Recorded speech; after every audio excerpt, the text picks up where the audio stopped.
Auto industry में constant change आ रहा है। कल जो गाड़ी एक मिडिल क्लास फैमिली की एक सपना थी वो आज आउटडेटेड हो चुकी है। मैं बात कर रहा हूँ Innova Crysta, Ignis, Ciaz, i20 और टूसोन की। ये सिर्फ गाड़ियां ही नहीं थी, ये लोगों का एक इमोशन था। ऐसे ही जब आप पुरानी गाड़ियों को चलाते हो तो एक अलग ही फील आती है। लेकिन सरकार के एमिशन नॉर्म्स और ग्लोबल एनकैप की रेटिंग ने इन पुरानी गाड़ियों को रिटायर होने पर मजबूर कर दिया है। इग्निस को मारुति ने प्रीमियम हैचबैक के तौर पर लॉन्च किया था, पर इसका क्यूरियोसिटी डिजाइन लोगों को समझ नहीं आया। इसका टोल डिजाइन और इसका यूनिक लुक के बावजूद ये बलिनो की शैडो में दब गई। इसका सेल्स फिगर गिरने लगा और मारुति ने इसका स्लोली डिसकंटिन्यू करने का डिसाइड किया। ये गाड़ी उन लोगों के लिए थी जो कुछ हटके चाहते थे, पर मास मार्केट ने इसे रिजेक्ट कर दिया। एक वक्त था जब होंडा सिटी और होंडाई वर्ना को टक्कर देने वाली सिर्फ एक ही गाड़ी थी, मारुति की सियाज। पर अब सिडान्स का क्रेज 2026 में खत्म हो रहा है। 2026 में एसयूवी का क्रेज इतना बढ़ गया कि सियाज जैसी कंफर्टेबल सिडान कार को कोई भी नहीं पूछ रहा। मारुति का फोकस अब उसकी ग्रैंड विटारा और फ्रोंक्स जैसी एसयूवी पर है। सियाज के आउटडेटेड डिजाइन और उसके लैक ऑफ फीचर्स इसे मार्केट से बाहर धकेल रहे हैं।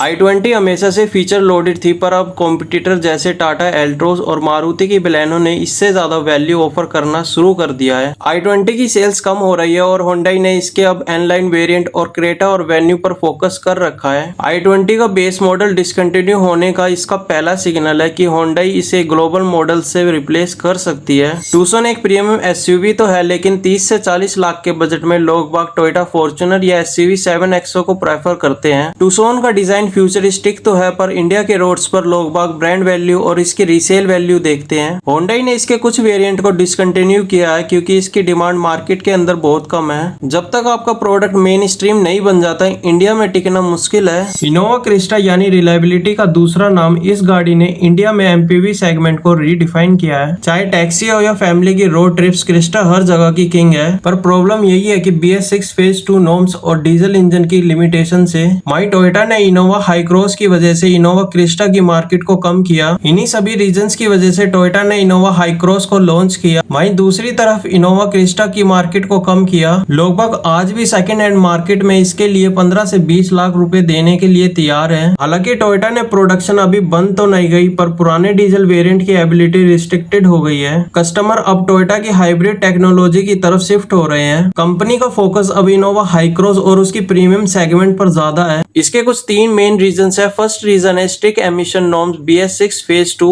सेकंड रीजन है एडास और सेफ्टी नॉर्म्स का बढ़ता लोड, और थर्ड रीजन है इंडिया के अंदर एसयूवी का क्रेजी ट्रेंड। कंपनी अब उन्हीं मॉडल्स पर पैसा लगाना चाहती है जो हजारों में बिकती है। अगर आपकी गाड़ी हर महीने 1000 यूनिट नहीं बेच पा रही है तो कंपनी इसे डिसकंटिन्यू कर देती है। अगर आपके पास इनमें से कोई सी भी गाड़ी है तो टेंशन मत लो, स्पेयर पार्ट 10 से 15 साल तक मिलते रहेंगे क्योंकि लॉ के हिसाब से कंपनी को सपोर्ट देना पड़ता है। लेकिन आपकी कार्स की रीसेल वैल्यू तो थोड़ी कम हो सकती है, पर आपकी गाड़ी की परफॉर्मेंस पर कोई भी असर नहीं पड़ेगा। इनफैक्ट आप डिसकंटिन्यू कार्स को कलेक्ट आइटम बना सकते हो अगर वो रेयर और वेल मेंटेन्ड हो।